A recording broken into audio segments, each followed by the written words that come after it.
Tinuod. Kaya kagaya sa pag-isgutan sa school, mo influensya, makapanakod ka, doon nag-result ka, kung unsa ka, doon na pusama ka nimo. Mauday pangayo sa Ginoo. So, sa mga pulong karon na grabe kayo, kontrobersya kayo, come out, gawas niya, kung sa ato paggawas. Ako kini nabasa, nadunggan sa ang pulong gawas, sa panahon ng usa ka taong patay, gibalot gikan sa iyang ulo hangtod sa iyang tiil, diha sa usa ka linen cloth, usa ka putus, usa ka panapon na ibabalot sa usa ka patay, gikan sa iyang ulo gibalot hangtod sa iyang tiil, ug unya gisulod siya dito sa lugnanan, gibutangan og bato, ug usa ka tingog ang akong nadungog, sumala sa Biblia nang come out! Lazaro. Sa namisinggit kini maong tingog, gisinggit kini ang tingog sa usa, kapag mandaw, come out! Ang patay nga giputan sa usa ka panapon nga para sa patay.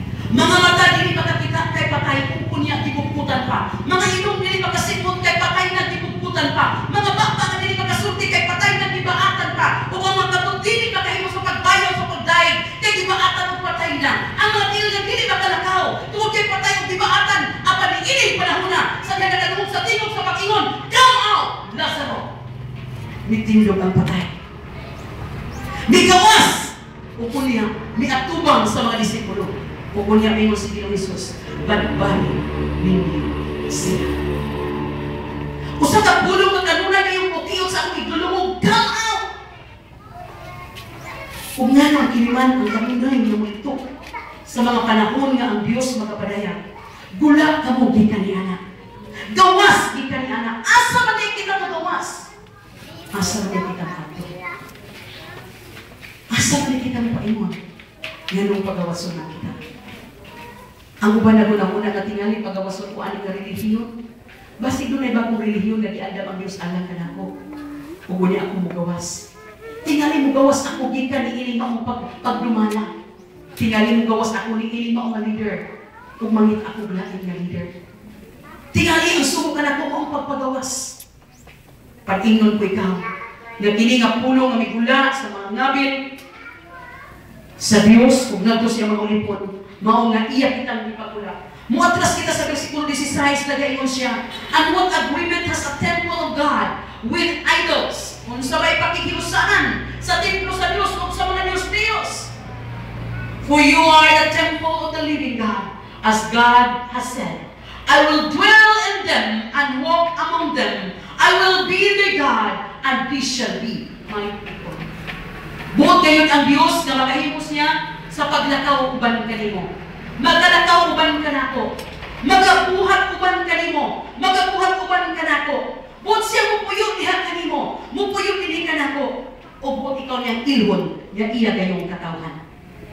Padanos ka kini mahitabo igsoon. Sa diha ka mugula ikaw sa mga matang sa kinabuhi nga mao karon ang iyano o kanunay nimo makita sa atong palibot. Ang 7 churches of Asia Minor ato may paluman nga mao kini ang mensahe ni Ginoong Hesus nga gipasulat ngadto kang Juan nga hinigugma didto sa island of Patmos. Usa sa mga mensahe niya niini mao gihapon ang pagsugid o pagsaysay kanila sa pagbiyak sa ilang naandan nga pagkinabuhi. Ang 7 churches of Asia Minor ato na ibaluan nga dunay Ephesians, Smyrna, Pergamum, Thyatira, Sardis, Philadelphia ug Laodicea. Kini pito ka iglesia mao kini ang giplastar sa Dios ug iyang isugid nga mao kini ang espiritu nga magilo karon kada usa ka nato. Maayong udto mga iglesia sa Dios. Nini orasan tingali nagkalain kita nangalan.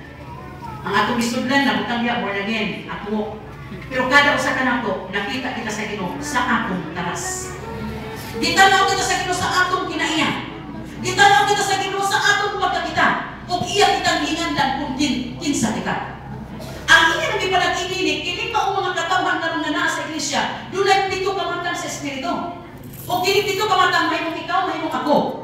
Mahimong usa ka nato nini dili kita pareha kanang lain kita og panudanan. O ginuglumin ninyo siya, musulod ako ni anang mao panudanan. Ikaw ang akong templo. Unsa may pakitang kayayungan o pakikiusahan sa templo sa mga Diyos o sa templo sa Dios nga mao ikaw ang akong templo. Okay po lang sa Dios. Unsa may hiusahan niya na? Musa ako kung tanawon kung asa Haleluya. Nabispot siya rin, gikan sa versikulo 1, Diyos nagto sa 5.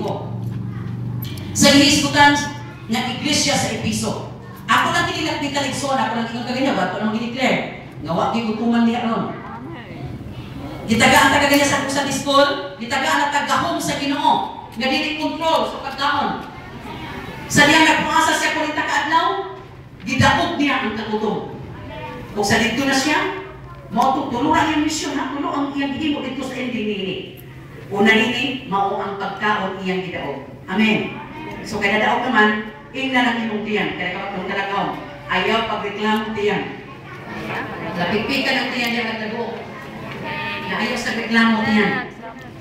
Doon na pa mensahe ang Diyos alam kanina. Kung sa itinanggan nga, mabatunan ni mo